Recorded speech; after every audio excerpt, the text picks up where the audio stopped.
Doctor எப்படி சொன்னாங்க? இப்பதான் ஸ்கேன் பண்ணிருக்காங்க, இன்னும் ரிப்போர்ட் வரல. சரி, என்ன தண்ணியை குடி. சரி சரி, நம்ம எல்லாம் உட்காருவோமா கொஞ்ச நேரம்? வா. இல்ல, இப்ப உள்ள கூட்டுருவாங்கங்க.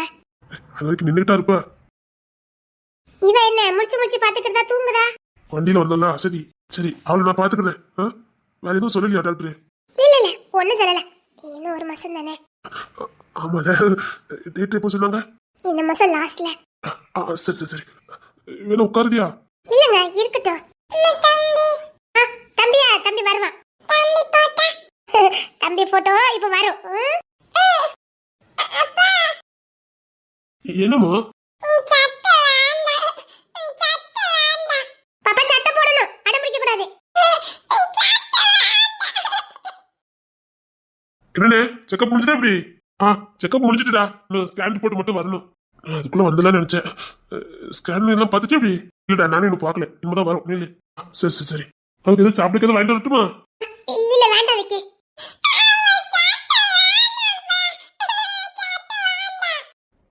பாப்பா சட்டை கலத்த கூடாது, சொல்ல கேளு. கலத்தி போனே, அதுக்கு நச நசன்னு வருமா இருக்கும். பாப்பாக்கு வா, நீ அப்பா கிட்ட வா. என்னமோ சட்டை வேண்டாமோ? பாரு பாப்பா, வீட்டுல என்ன இருக்கலாம், இது ஹாஸ்பிட்டலு, அப்படி இருக்க கூடாது. வேணா, பிள்ளைக்கு நச நசன்னு வரும்னு நினைக்கிறேன். இருமா, அப்பா கலத்தி விடுறேன். யோம்மா, என் பிள்ளை இப்பதான் நல்லா இருக்குது. இப்பதான் பிள்ளை பார்க்க நல்லா இருக்குது. சட்டையே போட்டுருக்காதுல்ல அவளுக்கு. ரொம்ப புடிங்கிட்டோமா? தென்மொழி மேடம், என்ன உள்ள கூப்பிடுதாங்க. நான் போய் ரிப்போர்ட் வாங்கிட்டு வந்தேன். வேண்டாம், நீங்க நில்லு, நான் போய் வாங்கிட்டு வரேன். இல்ல, நான் வாங்கிட்டு வரேன். இல்ல இருங்க, நான் வாங்கிட்டு வரேன். குழந்தைய பாத்தியா? நல்ல துடிப்பு இருக்கு. துருத்துருன்னு வருவான்ல? ஆமா. இல்ல, எங்க அண்ணன் ஒய்ஃப் தான். கொண்டாங்க. சரி சரி. அப்போ பார்த்தேன். கொண்ட பாப்போ.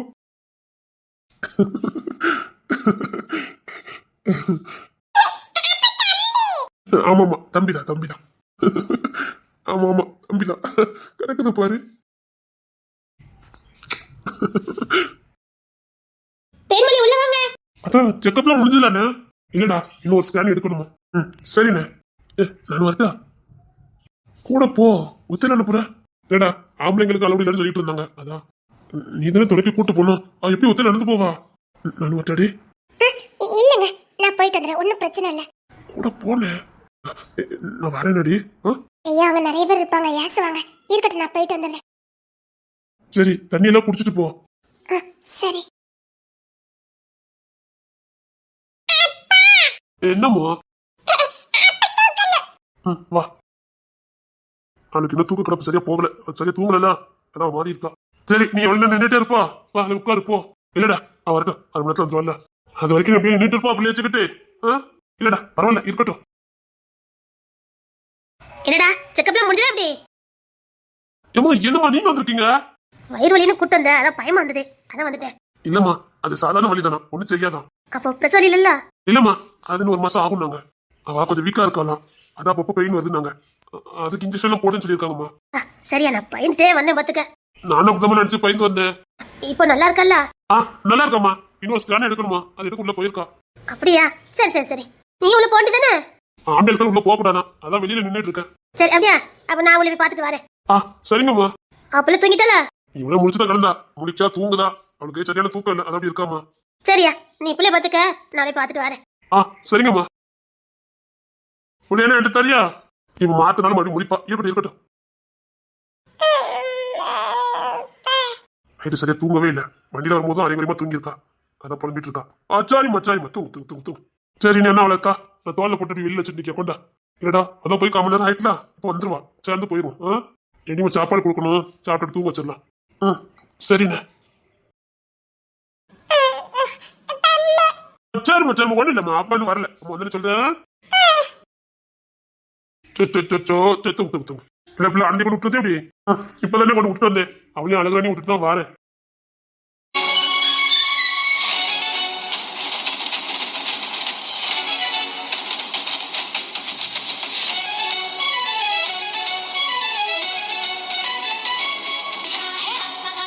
அண்ணா, ஸ்கேனை பாத்தியா? அதே கொஞ்ச நேரம் ஸ்கேன் இருக்கும்போது இருந்தேன். அப்புறம் தான் போக சொன்னாங்க. அப்படியே நெளிஞ்சுக்கிட்டே வரேன்டா. நான் அதை பார்க்க தான் ஓடி வந்தேன். அங்க நிக்க விட மாட்டாங்கடா. நல்ல துருன்னு வருவான்ல. நம்ம அப்பா பிறக்க போறாருலண்ணே. நம்ம அப்பா பிறக்க போறாருல. இன்னும் 1 மாசத்துல வந்துருவாரு. அண்ணா நானும் உனக்கு கொடுக்கவே மாட்டேன் சொல்லிட்டேன். நீ எனக்கு தரவும் வேண்டாம் போதுமா? நீயே வச்சுக்க. நான் அம்மா பெற்று வச்சுக்கிறேன். ஆமாமா நீ பொம்பளை போய் வச்சுக்க. எனக்கு அப்பாதான் வேணும். அப்படி போய் தான் வேணும். நானே வச்சுக்குவேன். அவருக்கு உனக்கு வேண்டாம். நம்ம அப்பா உனக்கு தான். சரியா? நானும் அண்ணனையும் நல்லா பாத்துக்குவோம். சரிடா. எப்போ வரும்னு இருக்குண்ணே. நான் டூட்டில இருந்தேன். என்னால இருக்கவே முடியல. சரி ஓடி போய் பார்த்துட்டு வந்துருமேனு ஓடி வந்தேன். வினோதமான உலகம், விசித்திரமான மனிதர்கள்.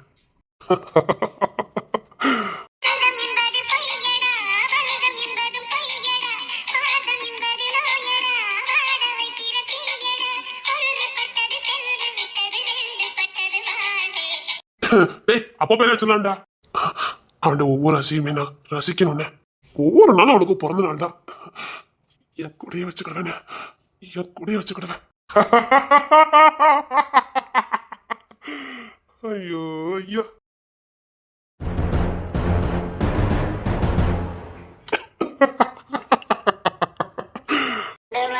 போல மனம் படைச்ச மன்னவனே, பனி துளிய போல குணம் படைச்ச தென்னவனே. அண்ணே தென்மை இன்னும் அறக்கணும். போய் பார்த்துட்டு வாங்க. அம்மா போயிருக்காங்கல்லடா. பார்த்துட்டு வானே. அது உள்ளா இருந்துச்சு. அவ்வளவு நடந்து வரணும்லவா? சரி நீ புள்ளைய பொடி. நான் போய் பார்த்துட்டு வரேன். புள்ளைய கொண்டா. சரி நான் உள்ளே போய் பார்த்துட்டு வரேன். சரி அப்படியே கூட்டிட்டு வந்துரு. தண்ணி இன்னும் வாங்கிட்டு போ. சரிடா நீ பிள்ளை பாத்துக்க. தூங்கு தூங்கு தூங்கு. உன் பிள்ளை தூங்கு. என் பிள்ளை தூங்கு.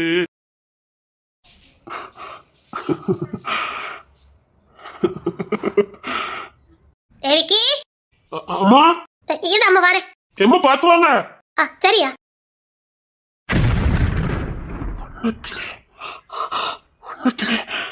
அம்மா பாத்தீங்களா இப்படி? ஸ்கேன் பாத்துட்டேன்டா. உள்ளதான் இருக்கா. ஒரு பிரச்சனை இல்லையா. என்ன எப்படி ஒரு 25-26 நாள் ஆகும்னு சொன்னாங்க. சரிம்மா பிள்ளை எப்படி இருக்கான்? சப்பா டேய் சீக்கிரம் பெத்து உன் கையில குடுத்துருவாடா. இவன் பறக்கிற பருத்தி. இடை கொஞ்சம் பொறுமையாருடா. இல்ல சொன்ன நெஞ்சுக்கிட்டு வரணும். ஆமாடா ஆமா. என்னை வந்து முழிக்கலையா? இல்லம்மா அன்னை இப்பதான் உள்ள போன. அண்ணனை பாத்தீங்களா? நான் அவனை பாக்கலையடா. நான் இந்த வாசல்ல வந்தேன். அப்படியா? அந்த இடத்துல போயிருக்கான். சரி நான் போய் அவனை பாத்துட்டு வரேன். நீங்க போலாமான்னு தெரியலையா? இல்லம்மா நான் இது வரைக்கும் நின்று பாத்துட்டு வரேன். சரி என்ன அவளை தந்துட்டு போறியா? நீங்க வெயிட் தூக்க கூடாது. சரிம்மா நான் கொண்டுட்டே போறேன். ஒன்னும் பிரச்சனை இல்ல. அப்பா எப்போ பொறப்பான்னு இருக்கான் பாரு. டேய் பாத்து போ. ஐயோ ஐயோ.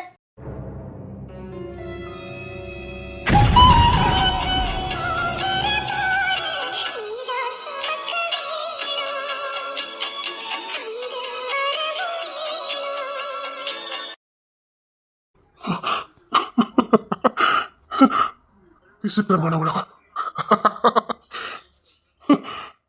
என்ன ஒரு ஆச்சரியம். கொஞ்சம் இந்த உலகம் விசித்திரமானதுதான். கொஞ்சம் அற்புதமானது, ஆச்சரியமானது, வியப்பானது.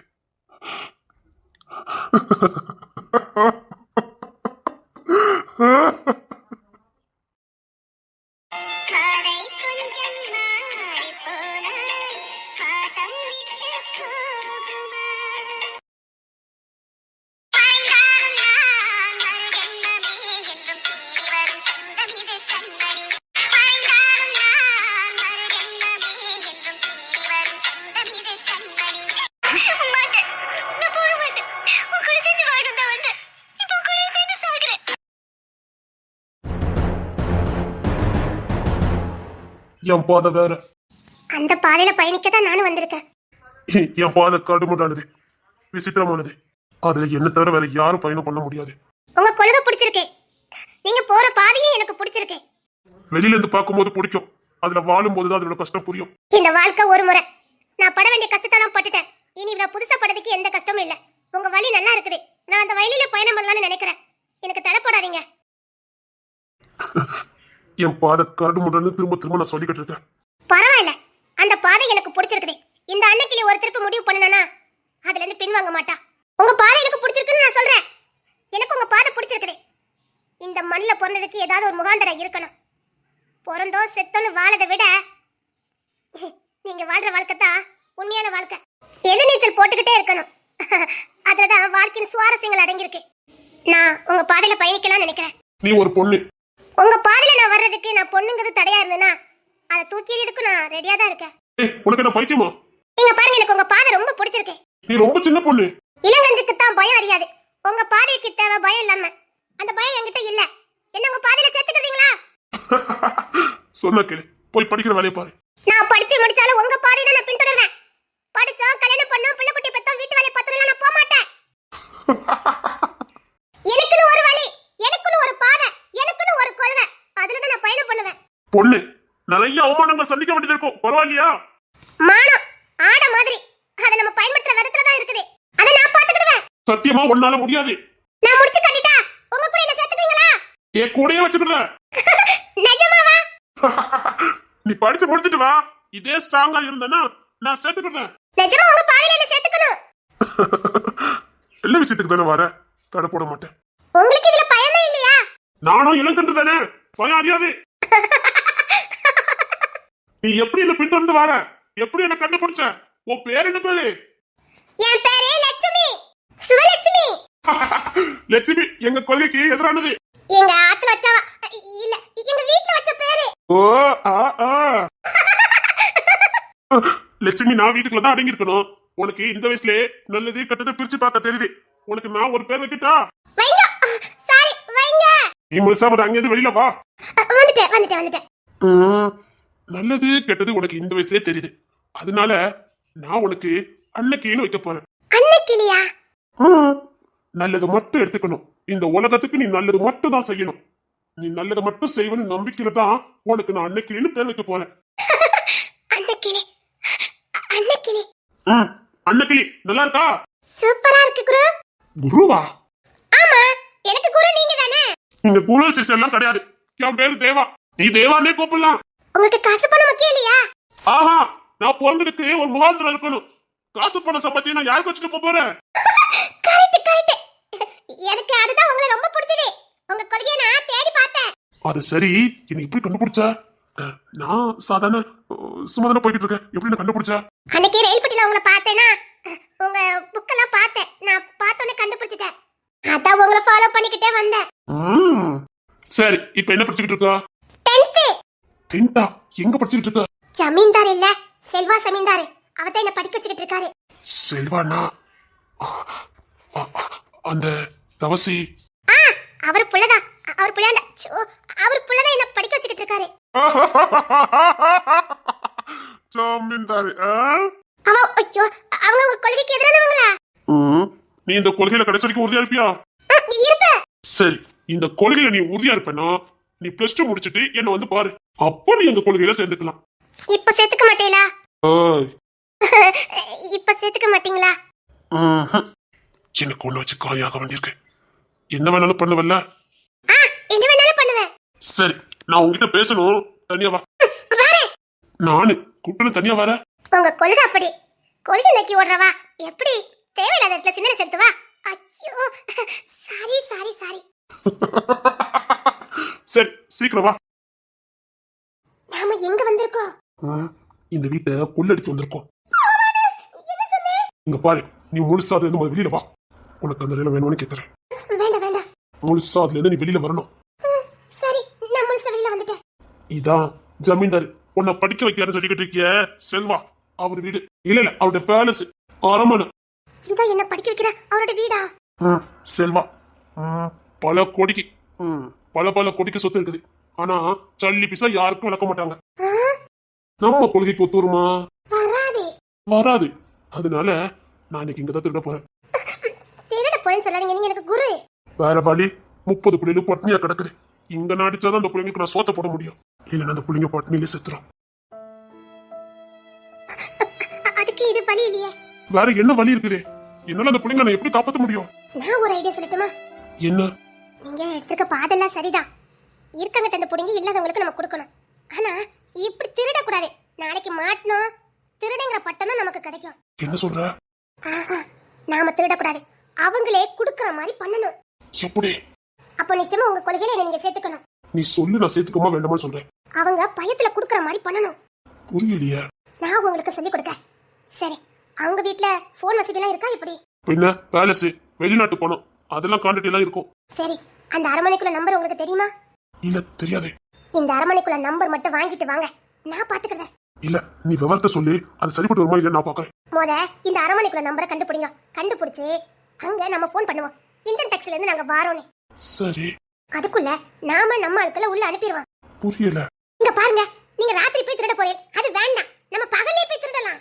அதுவும் டைரக்டா வீட்டாருக்கு முன்னாடியே திருடலாம். நீ சின்ன பிள்ளைத்தனமா எதுவும் ஐடியா கொடுக்கலையே. இங்க பாருங்க, நான் ஒண்ணு சின்ன பிள்ளை இல்ல, உங்க கொள்கையை ஏத்து வந்திருக்கேன். நான் பெரிய பிள்ளை தான். இங்க பாருங்க, இன்டர்நெட் டாக்ஸ்ல இருந்து போன் பண்ற மாதிரி பண்ணுவோம். அதே டைத்துக்கு நம்ம எல்லாம் நம்ம ஆட்களை செட் பண்ணி ஆபீசர் மாதிரி உள்ள போவோம். நாம இன்டர்நெட் டாக்ஸ் ஆபீசர் நினைச்சுக்கிட்டு வீட்ல இருக்க எல்லாத்தையும் நமக்கு திறந்து காட்டுவாங்க. அதுக்கு நமக்கு ரைட்ஸ் இருக்குது. இன்டர்நெட் டாக்ஸ்க்கு ரைட்ஸ் இருக்குது. அதனால அவங்க எல்லாத்தையும் திறந்து காட்டுவாங்க. இதுக்கு நீங்க இன்டர்நெட் கட்டல அப்படி இப்படி நாமள இஷ்டத்துக்கு நவுத்து விட்டு நமக்கு என்ன தேவையோ அதை மட்டும் எடுத்துக்கிட்டு நம்ம பாட்டுக்கு கிளம்பி வந்துருவோம். எப்படி ஐடியா? ஐடியா நல்லா இருக்குதே. எப்படி எப்படி பணக்காரனை மிரட்டி அவனே நமக்கு குடுக்குற மாதிரி பண்ணணும். அதுக்கு பேர் திருட்டு கிடையாது. உனக்கு கண்ணு கிளின்னு தப்பா பேர் வச்சுட்டேனே. குருவே, இப்படி சொல்லாதீங்க. அன்னைக்கு பேர் எவ்வளவு கெத்தா இருக்கு தெரியுமா? நீ குழந்தையே கிடையாது. நீ குழந்தையே கிடையாது. நான் குழந்தை யார் சொன்னா? நீ குழந்தையே இல்ல. சரி, இத கரெக்டா சக்சஸ் பண்ணிடலாம்ல? இப்ப நான் உள்ள போய் நம்பர் வாங்கிட்டு வரேன். எப்படி? அது நான் பாத்துக்கிறேன். சரி, இந்த அரமனையில யார் யாரெல்லாம் இருக்கா? ஜமீன்தாரு, அப்புறம் ஒரு பையன் செல்வா, அப்புறம் வேலைக்காரங்க, அப்புறம் அவரு பொண்ணு இருக்குன்னு நினைக்கிறேன். அவர் பொண்ணு, வேலைக்காரங்க தான் நிறைய இருக்காங்க. எப்படி எல்லாரு கண்ணையும் மண்ணை தூக்கிட்டு எப்படி உள்ள போக முடியும்? அத நான் பாத்துக்கிறேன். செல்வா சாருக்கு எவ்வளவு சொத்து சேரும்? ஆஹா, பையன் பயங்கரமா கணக்கு போடுதே. அது பல கோடிக்கு சொத்து போகும். அவர் சொத்தை மட்டும் நம்ம வாங்கணும்னா எவ்வளவு பிள்ளைங்களை படிக்க வைக்கலாம்? அதுக்கடுத்து 2 தலைமுறைக்கான பிள்ளைங்களை படிக்க வைக்கலாம். 2 தலைமுறைக்கான பிள்ளைங்களையா? ஆனா அவர் மனசு வச்சா 2 தலைமுறைக்கு பிள்ளைங்களை படிக்க வைக்க முடியும். அப்படிதானே? அவள சொத்து அவட்ட இருக்குது. ஆமா. ஆனா அவங்க அதெல்லாம் செய்ய மாட்டாங்க. அவங்க பரம்பரையா ஜமீன்தாரா இருக்காங்க. அதுக்கு முன்னாடி அவரோட தாத்தாவோட அதான் செல்வா தாத்தா வந்து ராஜாவா இருந்தாரு. ஆங்கிலேயர் காலத்துக்கு அப்புறம் ராஜா பதவி அவருக்கு பறிக்கப்பட்டு ஜமீன்தாரா மாறினாரு. இவங்க கிட்டத்தட்ட நம்ம 8 பட்டியும் ஆட்சி செஞ்சவங்க. ஜமீன்தாரே இல்ல ராஜா வம்சத்து ராஜாக்கள். இவருடைய வரலாறு இருக்குது. அப்படின்னா இப்ப ஆங்கிலேயர்கள் ஆட்சி நடக்கலன்னா இன்னைக்கு செல்வா சார் ராஜாவா இருந்திருப்பாரு. அப்படிதானே? அவர் அப்பா உயிரோட இருக்கார்ல, அதனால அவர் அப்பா ராஜாவா இருந்திருப்பாரு, இவர் இளவரசரா இருந்திருப்பாரு. அது சரி, அவர் எப்படி உன்னை படிக்க வச்சாரு? நான் கேட்கணும்னு நினைச்சேன். இன்னைக்கு 30 பிள்ளைங்க சாப்பிடணும். ஆனா நீங்க திருடக்கூடாது. இனிமேல் நீங்க திருடவே கூடாது. நாம எதையுமே டைரக்டாவே எடுத்துக்கணும். ஓகே? அதுக்கு பேர் திருட்டு கிடையாது. நிஜமாதான் திருடக்கூடாது. ஆனா நமக்கு தேவையானதை எடுத்துக்கணும். இப்போ 30 பிள்ளைங்க பட்டினியா கிடக்குன்னு சொன்னீங்கல்ல? கண்டிப்பா நைட்டு சாப்பாடு கொடுக்கணும். இன்னைக்கு ஒரே ஒரு நாள் நல்ல சிவன் ஒருத்தன் இருக்கான். அவன் வீட்டுல கொள்ளடிப்போம். நல்ல சிவனா? இப்ப எம்எல்ஏக்கு பின்னாடி ஜாதகம் தட்டிட்டாலே தானே அவன் தானே? அவங்கிட்ட என்ன தேரும்? அவன் எம்எல்ஏக்கு பின்னாடி ஜாதகம் தட்டுறான் இல்ல, எம்எல்ஏவே கவுத்துட்டு அந்த இடத்துக்கு வரதுக்காக துடிக்கிறவன். நீ 10ஆம் கிளாஸ் தானே படிக்கிற, உனக்கு எல்லாமே தெரியுது. எப்படி அரசியல், இந்த ஊர்ல இருக்க பெரிய பெரிய புள்ளிகள் எல்லாத்தையும் எடுத்து வச்சிருக்க? எப்படி நீ யாரு? இங்க பாருங்க, நான் யாரா இருக்கட்டும், இன்னைக்கு நம்ம நல்ல சிவன் வீட்டுல இருக்கிறதெல்லாம் எடுக்கிறோம். அவங்கிட்ட என்ன தேரும்? அதெல்லாம் தேரும். நான் சொல்றேன்ல, அவன் இப்பதான் அரசியலுக்குள்ள வந்துட்டு இருக்கான். இல்ல, ஆல்ரெடி எம்எல்ஏவுக்கு குழி பறிச்சுட்டான். இன்னைக்கு நல்ல சிவன் தந்து புடுங்க வேண்டியது ஏன் பொறுப்பு. 30 பிள்ளைங்களுக்கு வயிறார சாப்பாடு போட வேண்டியது ஏன் பொறுப்பு. பணத்தோட வர யார் இந்த பொண்ணு? விசித்திரமா இருக்கா. 10ஆம் கிளாஸ் படிக்கிறா, எல்லா அறிவும் இருக்குது, எல்லா அனுபவமும் இருக்குது. யார் இந்த பொண்ணு? முதல்ல நான் எப்படி படிக்கிட்டு இருக்கேன்னு எப்படி கண்டுபிடிச்சா? இவளை பத்தி நான் தெரிஞ்சுக்கணுமே. தேவா, எல்லாம் ரெடி பண்ணிட்டேன். இல்ல, இன்னைக்கு நம்ம கொள்ளிக்க போறது இல்ல தேவா. 30 பிள்ளைங்க பட்டினி கிடக்காங்க தேவா. இல்ல, வேற வழி கிடைச்சிருக்கு. நாம தொடர்ந்து பிள்ளைங்களை படிக்க வைக்கணும். பிள்ளைங்களுக்கு ஆகாரம் கொடுக்கணும்னா திருட முடியாது. திருடனா ஒரு நாள் மாட்டிடுவோம். பிள்ளைங்க எல்லாம் செத்து போயிடுவாங்க. வேண்டாம், இனி நமக்கு அந்த வழி வேண்டாம் தேவா. நமக்கு வேற வழி இல்ல தேவா. நான் சொல்றதை மட்டும் செய்யுங்க. புதுசா நம்ம கிட்ட ஒரு பொண்ணு வந்து சேர்ந்திருக்கா. பொண்ணா? பொண்ணுன்னு சாதாரணமா இடப்படாது. அவ சிங்க குட்டி, நாளைக்கு சரித்திரத்துல இடம் முடிக்க போற சரித்திர நாயகி.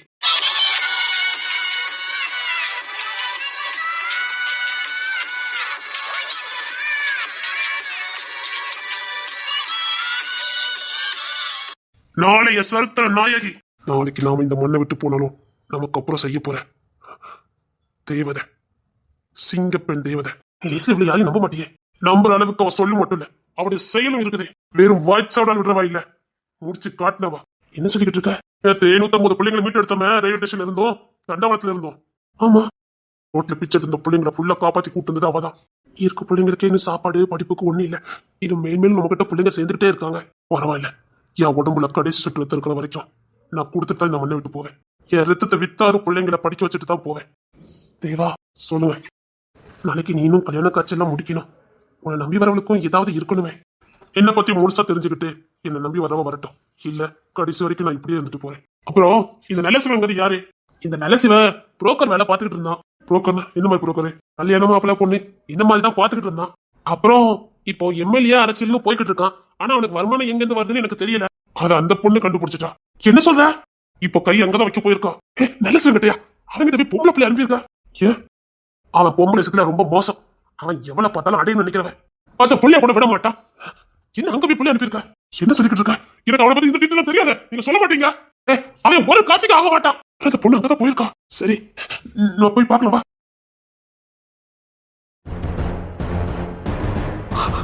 இந்த பொண்ணுதான் சின்ன பொண்ணா இருக்கு. கடுகு சிரித்தாலும் காரம் சிரிக்காதுமாங்களே, அந்த கதை தான். அன்னைக்கிளே அடிச்சிட்டேன். 30 பிள்ளைக்கு இல்ல 300 பிள்ளைக்கு கூட சாப்பாடு போட முடியும் இன்னைக்கு நம்மளால. எப்படி உனக்கு முடிஞ்சது? அதே போன் கால் தான். எம்எல்ஏ உங்க வீட்டுக்கு வந்துகிட்டு இருக்காருன்னு அடிச்ச ஃப்ரெண்டு படத்தை போல தேடி கட்லிக்கல வச்சான், தூக்கிட்டு வந்துட்டேன். சிரிக்காத, அந்த பொண்ணு விபரீதமா பண்ணிட்டு வந்திருக்கா. என்ன தேவா, அந்த பொண்ணு எங்க போயிட்டு வந்திருக்கா தெரியுமா? விபரீதம். அந்த நிலசவனுக்கு தெரிஞ்சதே இந்த பொண்ணு என்ன பண்ணுவா தெரியுமா?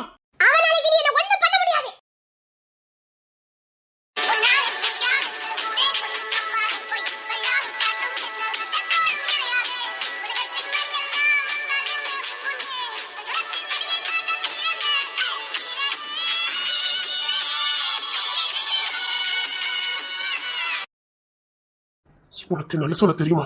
தெரியும். எனக்கு நல்ல சிவனை நல்லாவே தெரியும். அவன் நல்ல சிவன் இல்ல, நல்ல பாம்பு. தேச பாம்பு, காம கொடுரை. என்னவா சொல்லிக்கிட்டு இருக்க? ஆமா ஆமா தேவா சார், ஆமா. நீ யாருமா? எங்குள்ள பொண்ணு நீ? நான் உன்னை பத்தி எதுவுமே தெரிஞ்சுக்கல, சொல்லு. நான் எங்க வீட்டுக்கு மூத்த பொண்ணா பிறந்தேன். என்ன சின்ன வயசுலயே கல்யாணம் பண்ணி வச்சுட்டாங்க. எனக்கு விவரம் தெரியறதுக்கு முன்னாடியே திருமண பந்தம்னு என் வாயில கூட நுழையாத நேரத்திலேயே எனக்கு திருமணத்தை நடத்த ஏற்பாடு பண்ணினாங்க. என்ன சொல்லிக்கிட்டு இருக்க? ஆமா தேவா சார், கல்யாணத்தன்னைக்கு ஆத்துல குளிச்சுட்டு தாலி கட்டி வர்றதுக்காக கிளம்பி நிற்கும் போதே தவறி கீழே விழுந்து மண்டையில் அடிபட்டு எனக்கு கல்யாணம் பண்ணிக்கிறதுக்கு அந்த பையன் இறந்து போனான். கல்யாணத்து அன்னைக்கு இறந்து போனதுனால நான் அதிர்ஷ்ட கட்டவானும் நான் ஒரு விதவை பண்ணணும் என்ன வீட்டுக்குள்ள அடைச்சு வைக்க ஆரம்பிச்சாங்க. என்ன மொட்டை அடிச்சு ஒரு இருட்டு அறையில, அதுவும் ஒரு சின்ன ரூம்ல சூரிய ஒளி கூட பட முடியாத ஒரு இடத்துல என்ன அடைச்சு வச்சாங்க. எனக்கு புரியல. அம்மா கிட்ட கத்துனேன் கதனை, ஏன் என்னை இப்படி பூட்டி வச்சிருக்கீங்கன்னு. அப்பதான் சொன்னாங்க, இனிமேல நீ அங்கத்தான் வாழணும், இனி மரணம் வரைக்கும் நீ அங்கத்தான் இருக்கணும், அது உன் தலையில எழுதின விதின்னு சொன்னாங்க. அது ஏன் விதியா இல்ல மனுஷங்களால எனக்கு எழுதப்பட்ட விதியான்னு எனக்கு புரியல. அந்த இருட்டு அறையில சூரிய ஒளி கூட தெரியாத அந்த இருட்டு அறையில தான் என் குழந்தை பருவம் கடந்து போச்சுதே. என்ன மாதிரி பிள்ளைங்க தெருவில் விளையாண்டுட்டு இருக்கும் போது நான் விதவை ஆகி மொட்டை அடிச்சு இருட்டு அறையில தள்ளப்பட்டேன். விதி மனுஷனால் எழுதப்பட்ட விதி. நான் தெய்வத்து மேல என்னைக்குமே குறை சொல்ல மாட்டேன். தெய்வத்து மேல நான் என்னைக்குமே குறை சொல்ல மாட்டேன். அந்த இருட்டு அறையிலிருந்து வெளியில வர்றதுக்கு எனக்கு ஒரு ஒளி கிடைச்சது. அவங்க மூலம் நான் வெளிச்சத்துக்கு வந்தேன். என்னமா சொல்ற? ஆனா எனக்கு அது நிலைக்குமான்னு தெரியல. என்னை அடிச்சு சித்திரவதைப்படுத்தினாங்க, கொடுமைப்படுத்தினாங்க. மறுபடியும் எனக்கு மொட்டை அடிச்சு என்னை மறுபடியும் அதே இருட்டல்ல தள்ளினாங்க. இருட்டல்ல இருக்கும்போதே எனக்கு வெளிச்சத்தோட அருமை தெரியாது.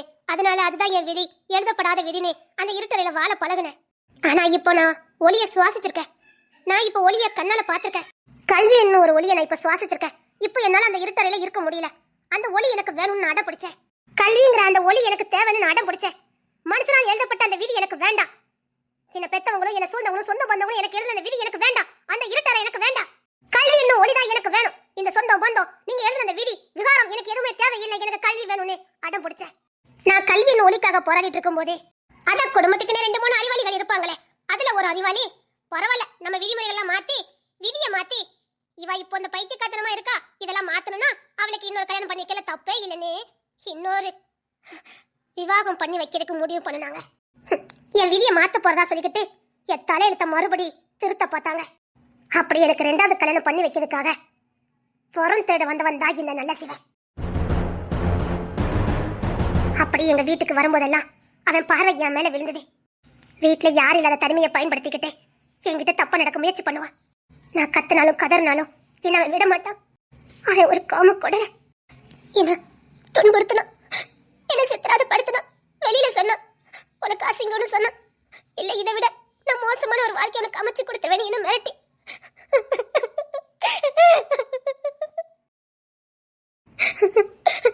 தென தென சித்திராத படுத்த ஆரம்பிச்சேன்.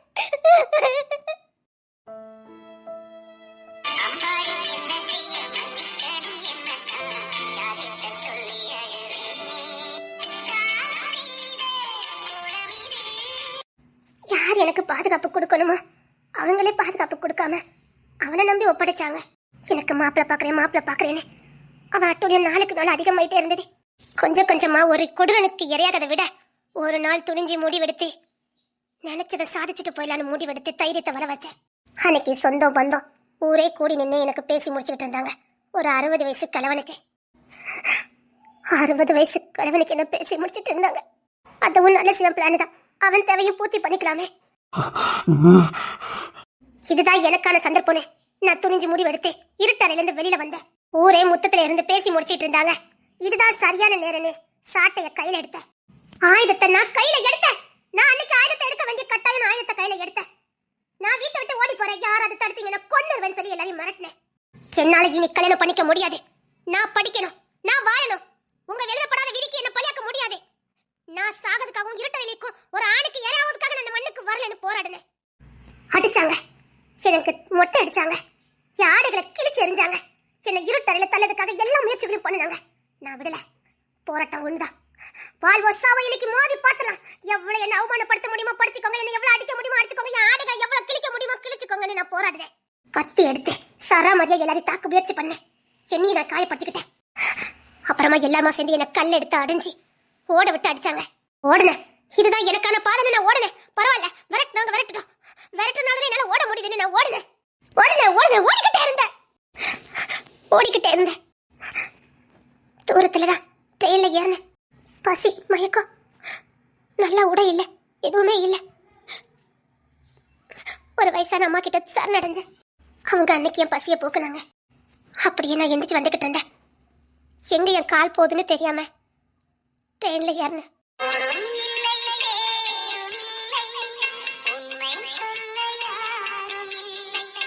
இனி அவ்வளவுதான். எனக்குன்னு யாரும் இல்லை. என்ன நடந்தாலும் ஏத்துக்கணும். எல்லாத்துக்கும் நானே பழி ஏத்துக்கணுங்கிற உறுதிக்கு நான் வந்தேன். அப்படி இந்த ரயில்ல சுருண்டே படுத்திருந்தேன். அப்பதான் டிக்கெட் இல்லாம வண்டியில ஏறக்கூடாதுங்கிறது எனக்கு தெரியும். அது வரைக்கும் நான் ரயில்ல பயணம் பண்ணது கிடையாது. அதனால டிக்கெட் கேட்டாங்க. எனக்கு என்ன பண்ணணும்னு தெரியல. அதனால அந்த சீட்டுக்கு கீழே போய் நான் ஒளிஞ்சுக்கிட்டேன். ரொம்ப குட்டியா இருந்தனால நான் போய் ஈஸியா ஒளிஞ்சுக்கிட்டேன். டீட்டெயில் என் பக்கத்துல வந்து டிக்கெட் கொடுமான்னு கேட்டாரு. எப்படி கண்டுபிடிச்சாருன்னு எனக்கு தெரியல. தயக்கத்தோட தான் எந்திரிச்சு வெளியில வந்தேன். அப்பதான் செல்வா சாரை நான் பார்த்தேன். அவரும் படிச்சுக்கிட்டு தான் இருந்தாரு. படிப்பு முடிஞ்சு லீவுக்காக வந்துகிட்டு இருந்தாரு. அவரு தான் அந்த பொண்ணை விட்டுருங்க, நான் டிக்கெட் எடுத்துக்கிட்டேன்னு சொன்னாரு. என்ன பண்ணிக்கிட்டு இருக்கேன்னு என்கிட்ட கேட்டாரு. நான் தெரியலன்னு சொன்னேன்.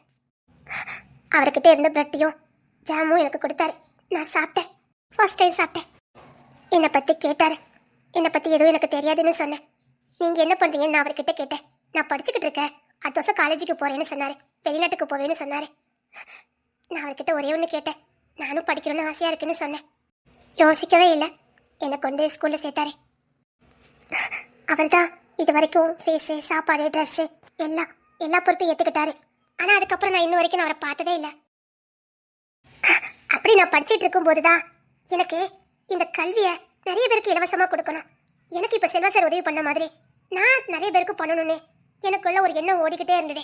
இன்னும் என்ன மாதிரி எத்தனையோ பெண்கள் வீட்டுக்குள்ள அடப்பட்டு அரப்பாங்கரைக்குள்ளேயும் 4 செவத்துக்குள்ளே எத்தனையோ பெண்கள் அடப்பட்டிருப்பாங்க. அவங்களெல்லாம் விடிக்கணுங்க எண்ணம் என் மனசுக்குள்ள ஓடிக்கிட்டே இருந்தது.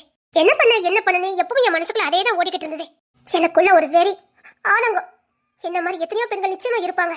எனக்கு ஏதோ செல்வா சார் மூலமா எனக்கு ஒரு விடுதலை கிடைச்சது. ஆனா விடுதலையே கிடைக்க முடியாது. எத்தனையோ பெண்கள் இன்னும் இருக்க தானே செய்வாங்க. அதுக்கு நான் ஏதாவது பண்ணணும் தான் அன்னைக்கு நான் யோசிச்சுக்கிட்டே வரும்போது நீங்க ஒரு வீட்டுக்குள்ள சேவரி குதிக்கதை நான் பார்த்தேன். அது நல்லதானே இருக்காரு, டீசெண்டா இருக்காரு, சூப்பரா இருக்காரு. பெரியதுக்கு இவர் திருறாருன்னு உங்களை ஃபாலோ பண்ண ஆரம்பிச்சேன்.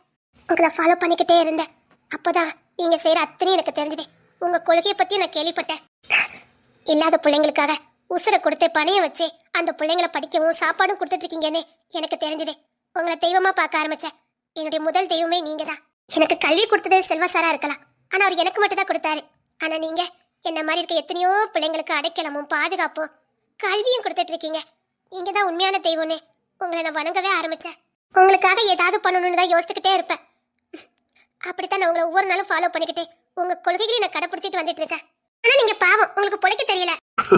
எங்களுக்கு பொழைக்க தெரியலையா? ஆமா தாத்தா, இருக்கவங்க கிட்ட புடுங்கி இல்லாதவங்க கிட்ட கொடுக்கணும். ஆனா அது அப்படி புடுங்க கூடாது, அவங்களே பயத்துல கொடுக்கணும். நாம புடுங்கினாலும் என்னைக்காவது ஒரு நாள் நம்ம மாட்டிக்கிடுவோம். இங்க பாருங்க, என்னைக்கு நம்ம யாருக்கிட்டயாவது புடுங்கினா ஒண்ணு நமக்கு ரவுடிங்கிற பட்டம் கிடைச்சிடும், இல்ல அவ்வளவுதான் புடுங்குறவனை என்னைக்கும் கீழே தள்ளி கொன்றுவாங்க. வேண்டாம். இங்க பாருங்க, நாம சில பிளான்களை போடலாம். இருக்கதுலே பெரும்புள்ளி, கண்டிப்பா பெரும்புள்ளினாலே கருப்பு பணம் இருக்கதான் செய்யும். அவங்க அதை பதுக்கிதான் வச்சிருப்பாங்க. அத பயத்துல நம்ம கிட்ட குடுக்கற மாதிரி நாம பண்ணணும். அதுக்கு தேவை புத்திசாலித்தனம். புத்திசாலித்தனமா செயல்பட்டா நாமளும் நல்லா இருக்க முடியும். நம்மள நம்பி இருக்கிற பிள்ளைங்களையும் நல்லபடியா பாதுகாப்பா சேஃப்டியா எந்த பிரச்சனையும் இல்லாம படிக்க வைக்க முடியும். இப்போ நாம புத்தி இல்லாம ஏதாவது ஒரு காரியம் பண்ண போக படிச்சுட்டு இருக்க பிள்ளைங்களுக்கு பிரச்சனை வந்ததுன்னா பாதியில அந்த பிள்ளைங்க படிப்பு நாசமா போயிடும். அடுத்து அந்த பிள்ளைங்களை யார் தத்தெடுப்பா, யார் அந்த பிள்ளைங்களை படிக்க வைப்பா? நாம இப்ப மட்டும் படிக்க வச்சா காணாது. அந்த பிள்ளைங்க படிச்சு முடிச்சு ஒரு உத்தியோகத்துக்கு போற வரைக்கும் அவங்கள படிக்க வைக்கணும்னா நாம எங்கேயுமே சிக்க கூடாது. சரிம்மா, இப்போ நம்ம என்ன பண்ணணும் மட்டும் சொல்லு. இங்க பாருங்க, உங்களுக்கு எத்தனை பிள்ளை? எனக்கு ஒரே ஒரு பையன் தாமா. ஓ சரி, அவன் இப்ப என்ன பண்ணிக்கிட்டு இருக்கான்? அவன் சின்ன பையன் தாமா. சரி சரி, அவனை எப்படியாவது ஒரு அரசியல்வாதி ஆக்கிருங்க. நாளைக்கு நமக்கு பின்னாடி உதவும். ஓகே? சரிம்மா. இங்க பாருங்க, நாம படிக்க வைக்கிற அத்தனை பிள்ளைங்களுமே கவர்மெண்ட் உத்தியோகத்துல தான் வைக்கணும். எதுக்குமா? இங்க பாருங்க, எப்படியோ நாம எப்படியோ ஒரு 10 வருஷம் 15 வருஷம் எப்படியோ தில்லில் மில்லு பண்ணி எடுத்து இந்த பிள்ளைங்களை படிக்க வச்சிடலாம். ஆனா அதை தொடர்ந்து பண்ணணும்னா நம்ம கிட்ட படிக்கிற பிள்ளைங்களை நல்ல ஒரு பொசிஷன்ல வைக்கணும். நான் நினைச்சதை விட பயங்கரமான பிள்ளையா இருக்குடா. இங்க பாருங்க, நாம படிக்க வைக்கிற பிள்ளைகளே நம்ம பிள்ளைங்க பெரும்பாலும் டாக்டர்ஸா இருக்கணும், இல்ல கல்வித்துறையில இருக்கணும், இல்ல போலீஸ் இதுல தான் இருக்கணும். எஸ்ஐ, கமிஷனர், கலெக்டர் வரைக்கும் நம்ம கிட்ட தான் இருக்கணும். அப்பதான் நம்ம பவரை பயன்படுத்தி நாம மேலுக்கு வர முடியும். அது மட்டும் இல்ல, நம்ம குடும்பத்தை எப்பவுமே கொஞ்சம் பெருசா தான் வச்சிருக்கணும். சொந்த பிள்ளைய விட நாம வளர்க்குற பிள்ளைங்களை தான் நம்ம பக்கத்துல வச்சிருக்கணும். திரும்பவும் சொல்றேன், police department, collector, commissioner, doctors இவங்கள தான் நம்ம பிள்ளைங்களை உருவாக்கணும். இல்ல டாக்டர்ஸ் எதுக்கு உருவாக்கணும் சொல்ற? இங்க பாருங்க, படிப்பு செலவை விட மருத்துவ செலவு தான் இப்ப அதிகமாகுது. அட்டே எங்க அம்மா அண்ணே பாத்தீங்கண்ணே எப்படி பிளான் போடுற பாருங்கண்ணே. பின்னாடி 20 வருஷத்துக்கு பின்னாடி நடக்க போறத முன்னுக்கூட்டியே கணிக்கிறா. வியப்பா இருக்குடா. இங்க பாருங்க, மருத்துவ செலவுக்கு தான் அதிக பணம் செலவழியும். நாம போய் மருத்துவ அந்த பிள்ளைங்களுக்கு செலவழிச்சோம்னா ஏகப்பட்ட பணம் நமக்கு அதுக்கே செலவழிஞ்சிரும். பிறகு பிள்ளைங்களை படிக்க வைக்க முடியாது, பிள்ளைங்களுக்கு ஆகாரம் கொடுக்க முடியாது. இப்போ முத ஜெனரேஷன் பிள்ளைங்களை நம்ம டாக்டர் ஆக்கிட்டோம்னா கண்டிப்பா அந்த பிள்ளைங்களுக்கும் சேவை மனப்பான்மை கண்டிப்பா இருக்கும். அப்படி சொல்லிதான் நம்ம வளர்க்கணும். அந்த பிள்ளைங்களையே நாம மத்த செலவுக்கு உருவாக்கிடணும். நாமளே சொந்தமா மருத்துவமனைகளை உருவாக்கணும். அப்பதான் நம்ம கிட்ட இருக்க பிள்ளைங்களுக்கு நாம இலவசமா மட்டும் இல்ல, அந்த மருத்துவத்துறையில இருந்து நமக்கு வருமானமும் வர ஆரம்பிக்கும். யார் நம்ம கூட என்ன சரி, அவங்க டாக்டர்ஸா இருக்கட்டும், அது நமக்கு லாபம். சரிம்மா, நீ என்ன படிக்க போற? அன்னைக்கிளி கிரிமினல் லாயர், இந்தியாவின் நம்பர் 1 கிரிமினல் லாயர்.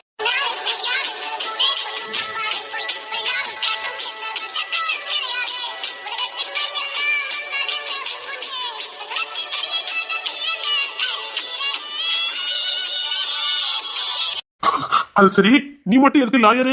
இன்னொன்னு ரொம்ப முக்கியமா கேட்டுக்கோங்க, இந்த சேவை மனப்பான்மை நம்மளோட மட்டும் இல்ல, நம்ம நிறைய பேரை உருவாக்கணும். ஆனா நாம எல்லாம் ஒரு தொடர் சங்கிலி போல இருக்கணும். ஆனா ஒருத்தருக்கு ஒருத்தர் தொடர்பு இருக்க கூடாது. புரியல. நாமெல்லாம் தொடர் சங்கிலியா இருக்கணும், ஆனா ஒருத்தருக்கு ஒருத்தர் தொடர்பு இருக்க கூடாது. ஏன்னா மாட்டுனா ஒட்டு மொத்தமா மாட்டிக்குவோம். நாம அங்கங்க நம்மள மாதிரி சேவை செய்யறவங்கள ஏற்படுத்தணும். ஐயா, உங்க புள்ளைய எம்எல்ஏ ஆக்குங்க, அவனை எம்எல்ஏ ஆக்க வேண்டியது ஏன் பொறுப்பு. அப்புறம் அங்கங்க நல்ல நல்ல நல்ல உள்ளங்களை நம்ம ஏற்படுத்துறோம். அவங்களுக்கு நம்ம கனெக்ட் மட்டும் கொடுத்தா போதும், அவங்களுக்கு சேர வேண்டியதை நம்ம கொடுத்துருவோம். அவங்க அவங்க வேலையை பார்ப்பாங்க. ஆனா நான் சொல்றேன், குறைஞ்சது நம்ம தொடர் சங்கில 1000க்கு மேல இருக்கணும். எல்லாம் நம்ம வட்டத்துக்குள்ள தான் இருக்கணும். ஒருவேளை மேக்ஸிமம் நம்ம மாட்ட மாட்டோம். நான் மாட்ட மாட்டேன். நான் அதுக்கு தான் வக்கீலுக்கு படிக்க போறேன். மேக்ஸிமம் மாட்ட மாட்டோம். ஒருவேளை மாட்டினா கூட மத்தவங்கள காட்டி கொடுக்க கூடாத அளவுக்கு தான் நான் சொல்றேன். யாரு கூட தொடர்பு வச்சுக்க கூடாது. ஒத்துக்கொத்த தெரியாத மாதிரி தான் இருக்கணும். ஆனா எல்லாரும் ஒரே சொந்தத்துக்குள்ள நான் நிச்சயமா கிரிமினல் தான். நான் எங்கெங்க எப்படி எப்படி பண்ணுமோ அதை கரெக்டா பண்ணுவேன். யாராவது மாட்டிக்கிட்டாலும் உங்களுக்காக வாதாட போறது நான் தான். எப்படி நான் உங்களை வெளியில கொண்டு வந்துருவேன். அந்த தனித்திறமை எனக்குள்ள இருக்குது. ஆனா நாம யாரும் ஒத்து கொத்த தொடர்பு இருக்கவங்களா இருக்க கூடாது. புரிஞ்சு போச்சு. அங்கங்க தனித்தனியா அவங்களுக்குன்னு ஒரு குடும்பத்தோட எந்த யாருக்கும் சந்தேகம் வராத அளவுக்கு உங்க வாழ்க்கை முறை இருக்கணும். அது வேலைகள் எப்படி நடக்கணுங்கிறத நான் சொல்லிடுறேன். அதுபடி நம்ம கரெக்டா வேலையெல்லாம் முடிச்சிடலாம். நான் நிச்சயமா இன்னும் நிறைய பெண்களை உருவாக்குவேன். இந்த சேவையில நிறைய பெண்களை உள்ள கொண்டுட்டு வருவேன். யாருமா வருவா?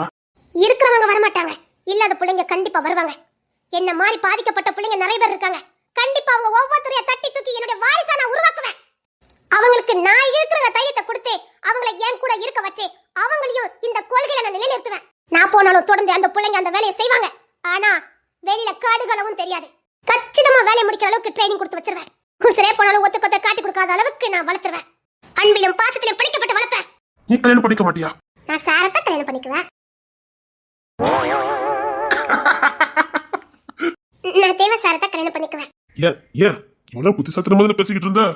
எனக்கு வெக்கமா இருக்கு. நான் உங்களை தான் கல்யாணம் பண்ணிக்குவேன். நான் உன்னை கல்யாணம் பண்ணிக்கணுமா? ஆமா. ஒண்ணு ஏன் தேவா, அவளுக்கு என்ன குறை? அழகா தானே இருக்கா, புத்திசாலியா இருக்கா, உன் கொள்கைக்கு சரிப்பட்டு வருவா.